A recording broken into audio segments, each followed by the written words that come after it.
안녕하세요. 거저씨의 이코노미스트 기사 해설입니다. 오늘은 요즘 세계적인 공급망이 막 교란이 일어났잖아요.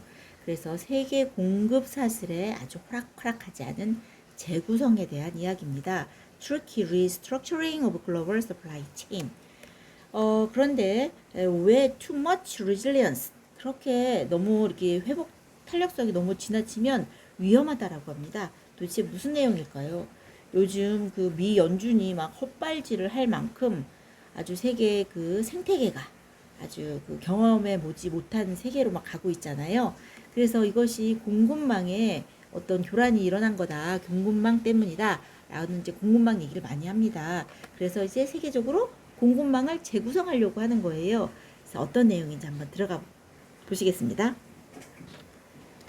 이게 이제 6월 16일자 기사입니다.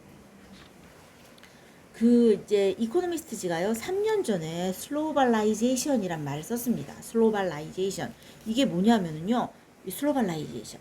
슬로우라는 말하고 글로벌라이제이션의 합성한 거예요. 그래서 요즘 막 세계화가 끝나는 건가? 이렇게 뭐 요즘 나오는 말인가? 라고 우리는 생각하지만 벌써 몇 년 전에 그저 이 세계화가 끝나고 부상하는 새로운 세계 경제의 양상을 가리키는 용어를 벌써 몇 년 전부터 사용을 한 거예요. 그래서 우리가 이제 1990년대 이래 아주 그냥 전성기를 누리고 이런 전성기를 누렸던 이 글로벌라이제이션이 2008년도에 금융위기가 있었잖아요. 그때 이후로 이제 급속히 악화된 뒤에 대두되고 있는 세계적인 흐름이라고 합니다.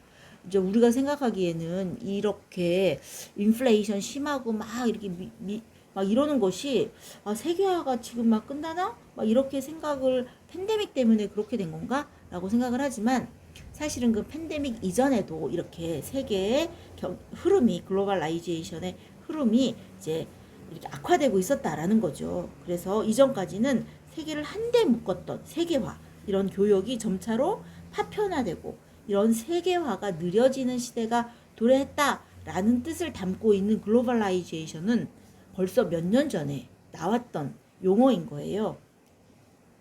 그래서 이 글로벌라이제이션이요, 뭘 나타내냐? Fragile state of international trade and commerce. 그죠? 아주 취약한 어떤 국제 무역과 상거래를 나타내고 있습니다. 1990년대와 2000년대는 고고였어요. 고고라는 표현 때문에 한 건데요. 아주 그냥 호황기였습니다. 이제 호황기를 지나서 그때 이제 그 호황기를 지나서 이코노미 인테그레이션 어떤 이런 경제 통합의 인테그레이션의 이제 속도에 제동이 걸렸습니다. 그래서 그러면서 이제 상품과 자본의 흐름이 이제 활기를 잃었거든요. 그때 이제 금융 위기도 있었고요. 그 다음에 막 파퓰리즘의 반발? 아주 파퓰리즘이 도래했잖아요. 트럼프 대통령 이제 생각하면 막 떠오르잖아요.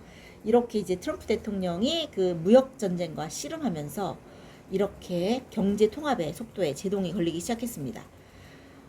그래서 이제 많은 경영주들이 투자에 대한 결정을 이제 뒤로 미루면서 just in time, 때를 놓치지 마라 라는 그런 것이 이제 wait and see, 한번 두고 보자, 한번 기다려보자 라는 기조로 이제 투자 경영인들의 중대한 결정이 이제 미뤄지게 됐습니다.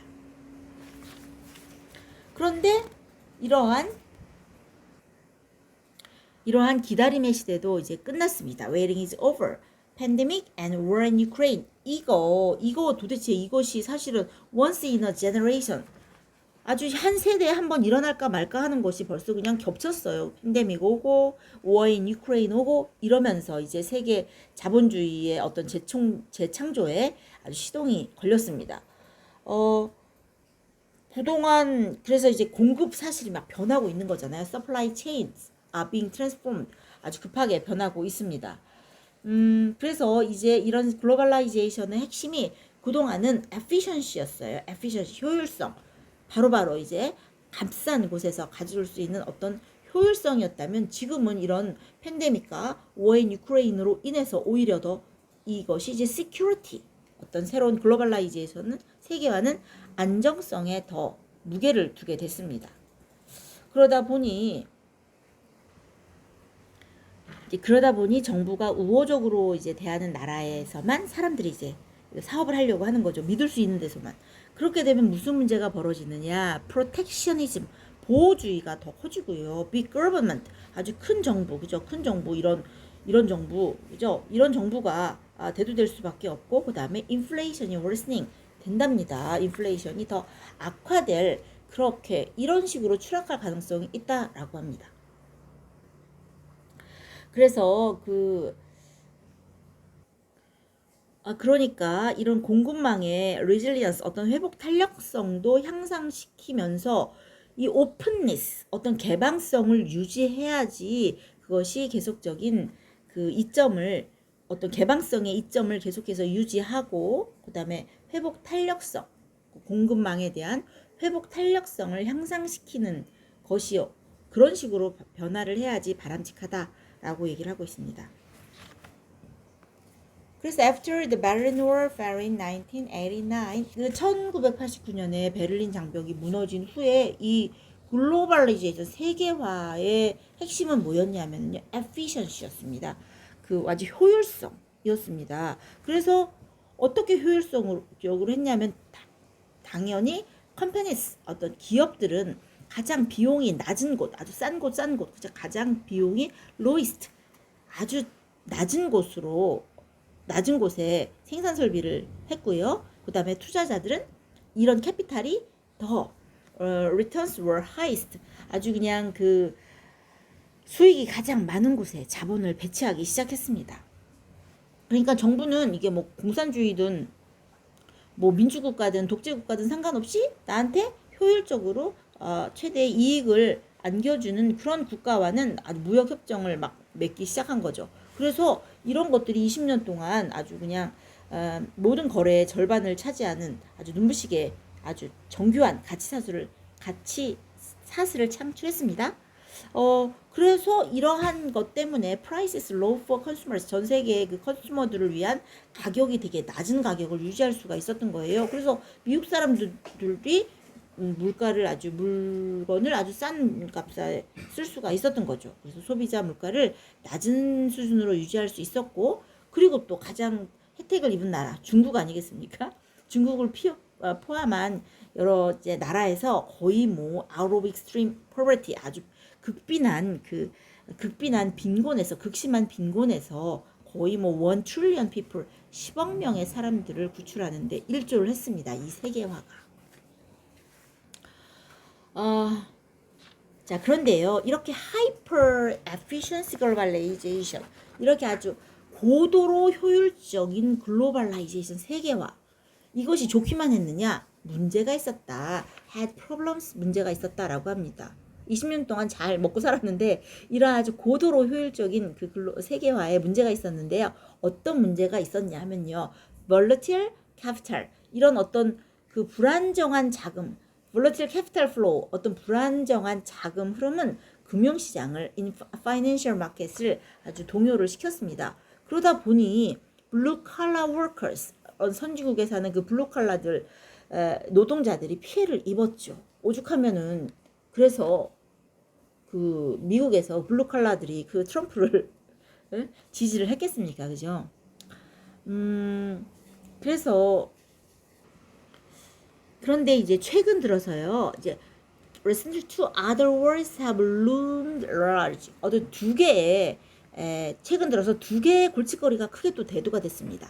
이 글로벌라이제이션의 아주 하이퍼 에피션시, 아주 고도로 효율적인 그 세계화의 문제점, 요즘 들어서 대두되는 문제점이 두 개가 있는데요. 하나가 뭐냐면 first, lean supply chain. 그 lean supply chain이라고 아세요? lean 공급이라는 거. lean이라는 말이 아주 얇은, 마른 뭐 이런 건데요. 말하자면 생산할 때 낭비적인 요소가 거의 없게끔, 아주 그냥 낭비적인 고도의 효율인 거죠. 낭비적인 요소는 싹 빼버리는 그런 어떤 공급망에 있어서 그런 것을 뭐 린 경영 뭐 이런 말도 있는데요. 린 서플라이 체인이요, 그렇게 겉보기만큼 긍정적인 가치가 있지 않은 거예요.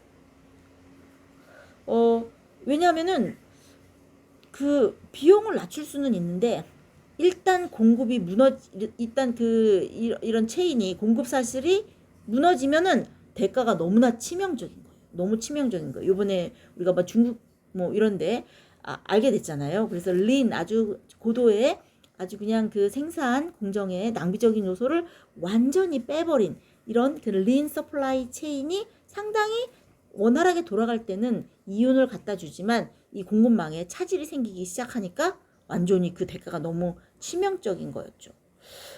예를 들면은 그 반도체 그 칩 부족으로 자동차 생산이 중단이 되는 거잖아요. 그 조그만 칩이 중단, 그래서 자동차 생산이 중단되는. 그래서 아주 엄청난 그 자동차 제조업체의 그 현금 흐름이 전년 대비 80%나 감소하는 그런 사건이 있었습니다. 그러다 보니까 우리가 뭐 코비드 19도 있었지만 어제 샥 이것도 충격이었지만 앞으로 이런 뭐 익스트림 웨더라든지 다른 또 바이러스가 온다든지 이러면 easily disrupt supply chain 이렇게 서플라이 체인이 아주 쉽게 붕괴될 수 있는 거죠. 이러한 이제 문제점이 하나가 있고요. 쉽게 공급망에 차질이 생겼을 경우 너무 그 대가가 크다라는 그런 문제점이 있고요. 또 하나의 문제점이 있습니다. 세컨드 프로블럼은 뭐냐면요. 이렇게 너무나 그 single-minded person with cost advantage 어떤 이윤만의 어떤 그 이 비용만을 우위에 둔 그 비용 우위 일변도 추구가 어떤 문제를 낳냐 하면은요. dependency on autocracy 이렇게 그 독재 국가 그러니까는 그 독재 국가들에 대한 의존도를 초래한 겁니다. 싼 곳 비용이 적게 드는 곳만을 찾다 보니까 그 국가가 뭐 독재를 하든지 인권을 남용하든지 그죠 어뷰즈 휴먼 라이트를 하든지 말든지 뭐 이런 것에 하든지 말든지 문제가 안 됐고요. 오히려 그 국가들이 어떤 그 인권을 남용하고 무역을 강요하는 수단으로 이용하는 그 독재 국가들에 대한 의존이 높아진 거죠. 그래서 이런 문제가 있었습니다.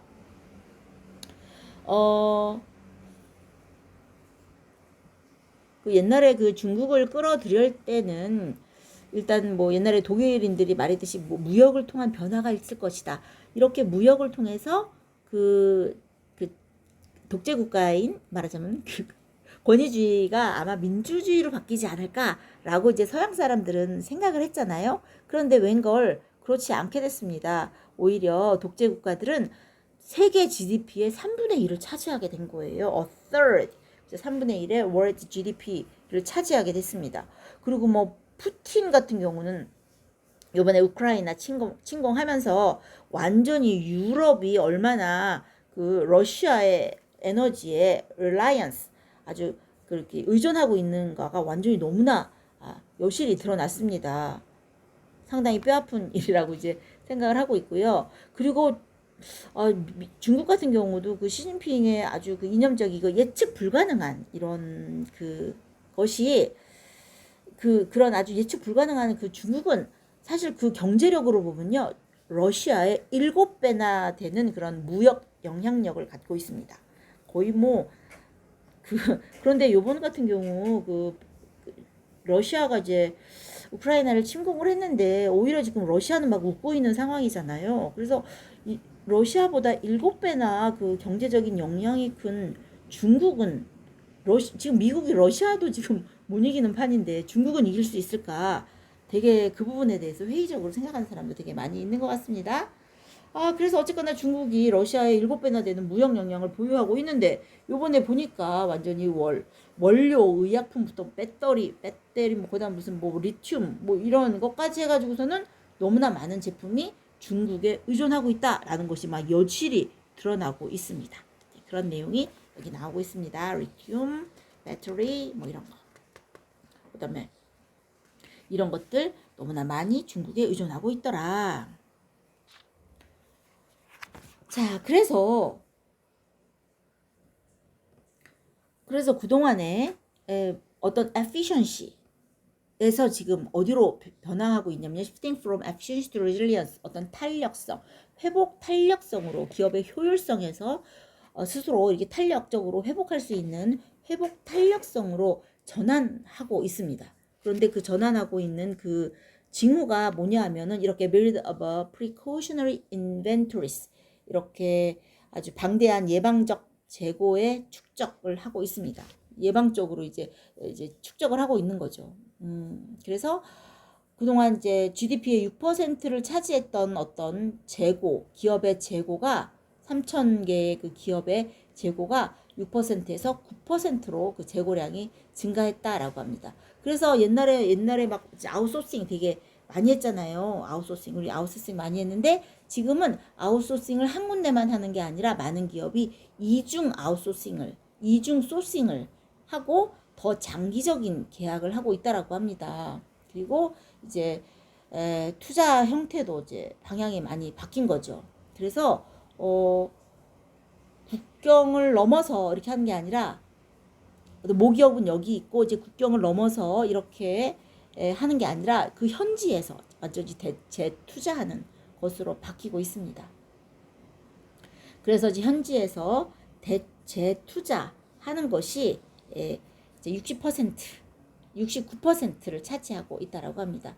이렇게 이제 글로벌 기업들이 해외 자회사에서의 그 자립도를 이제 높여서 대응을 하고 있습니다. 그 다음에요. 아이고 길어라. 그리고 아주 그냥 under most pressure, 아주 가장 큰 압박을 받는 그런 산업 분야들이 벌써 이제 이미 reinventing their business model, 아주 그들의 그 비즈니스 모델을 다시 reinventing, 재창조하는 중입니다. 어떻게? 이렇게 strategic autonomy, 어떤 전략적 자율성에 어렵죠. 열광하는 정부들에게 힘을 얻어서 아주 사업 모형을 재창조하고 있습니다. 예를 들면 옛날에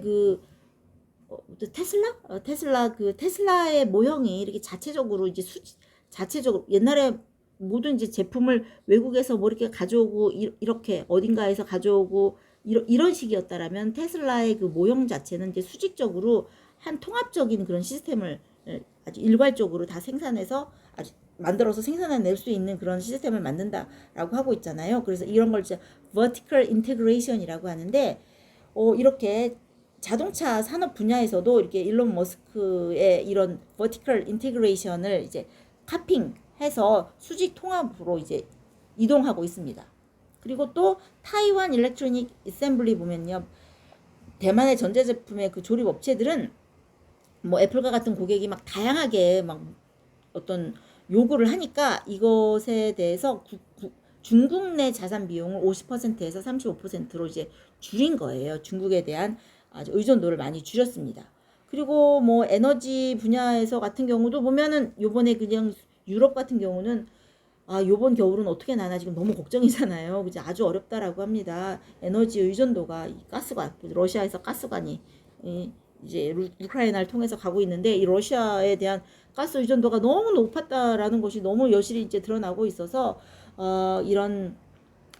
이렇게 이제 그 에너지 분야에서도 이제 서방 같은 경우 그 우방으로부터 이제 장기적인 공급 계약을 하려고 이제 모색을 하고 있습니다.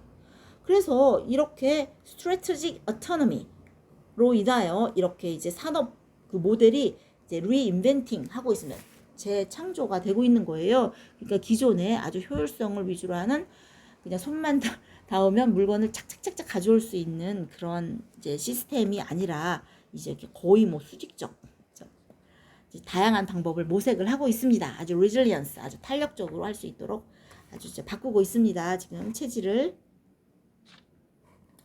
그런데 이러한 것이면 다 좋냐? 그렇지 않다라는 거예요. 이런 데인저가 있다라고 합니다. 그럼 어떤 데인저가 있냐면요.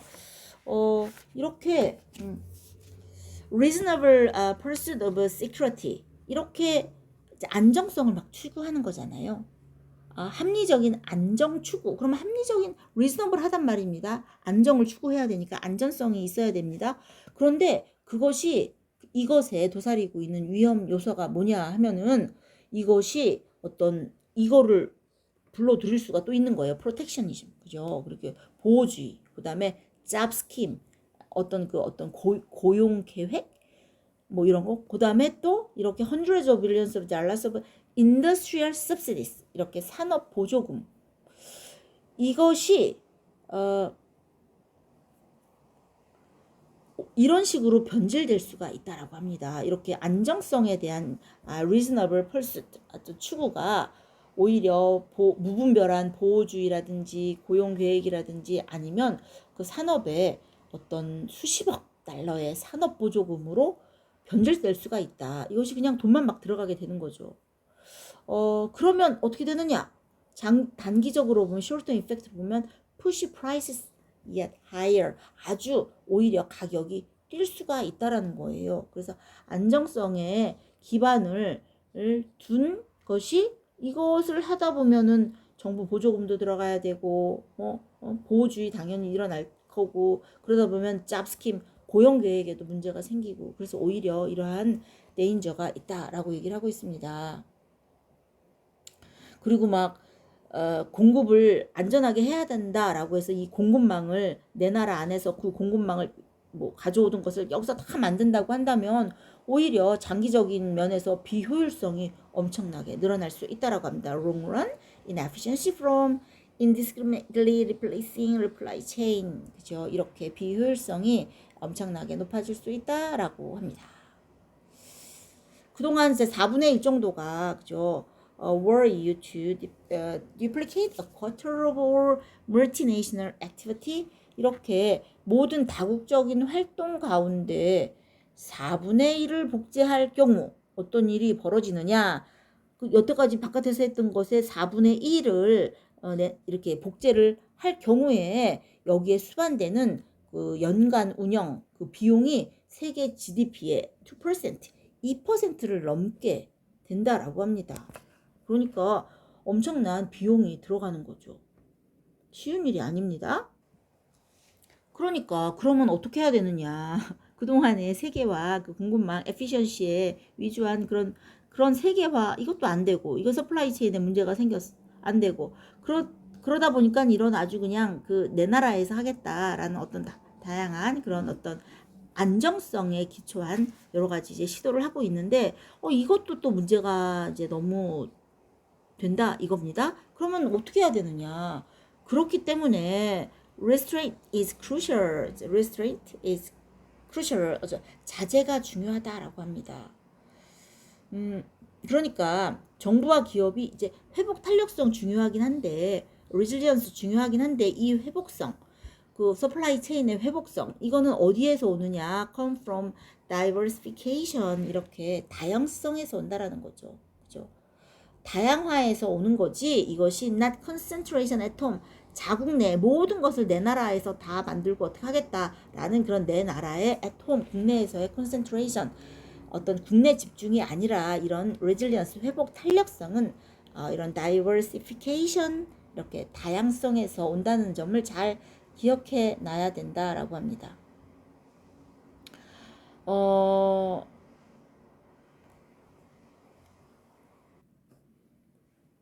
그리고 사실 그 독재 국가들 그러니까 말하자면 그 특히 이제 중국을 얘기하는 거겠죠. 어쨌거나 그 독재 국가들이 통제하는 그 요지들이 그 세계 무역에서 차지하는 비율이 10% 정도래요. 10% 정도, 10% 정도라고 합니다. 이런 이제 분야에서 이 10%에 해당되는 이 분야에서 어떻게 해야 되느냐? 기업에게 그 공급 업체를 다양화하도록 요구하고 이제 시장이 적응하도록 기회를 줘야 된다라고 얘기하고 있습니다. 정부가 그러면 today's government be up to the task 이런 그 요구를 이런 임무를 잘 수행할 수 있을까라고 했을 때 이런 지금 정부가 너무나 이렇게 근시안적인 태도와 편협함이 아주 만연해 있다라고 합니다.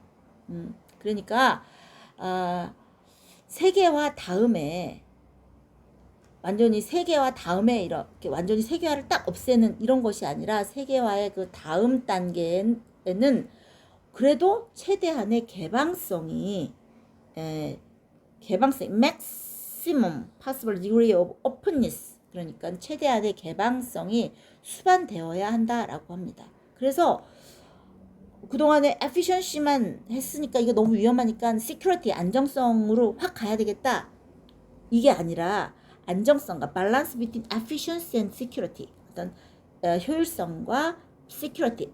어떤 그 안정성의 밸런스가 중요하다. 이것이야말로 합리적인 목표다라고 얘기를 하고 있습니다.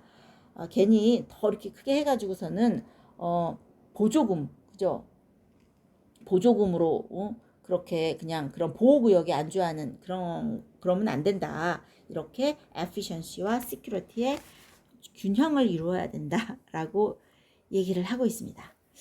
어쨌거나 우리가 생각했던 그 정말 이런 세계화, 그죠? 한 20년 동안 세계를 호황으로 이끌었던 아주 싼 물건에 인플레이션 없이 살았던 그런 시대가 이제 서서히 이제 변해가고 있다라는 것이 이제 느껴지는 그런 기사였습니다.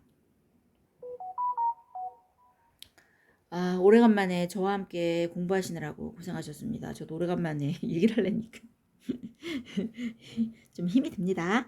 자, 이 기사요. 이 기사 말고도 다른 기사가 많이 이제 번역을 저희 블로그에 해놓은 게 있습니다. 그러니까 여기 들어가셔서, 여기 네이버 블로그 크리스 앤 수에 들어가셔서 한번 읽어보시기 바랍니다. 이코노미스트 기사가 참 이제 어렵지만은 그래도 이렇게 차근차근 읽어보면은 이제 이거를 읽어보시고 나중에 우리나라에서 하는 여러 가지 경제 방송을 들으면 그 흐름이 좀 읽히는 것 같습니다. 자, 앞으로 좀 경제가 많이 이제 어려워질 것 같기는 한데요. 그래도 세계가 또 어떻게 변화될지 궁금하기는 합니다. 예. 모두 건강하시고요. 다음에 또 다른 기사로 같이 영어 공부하시기 바랍니다. 안녕.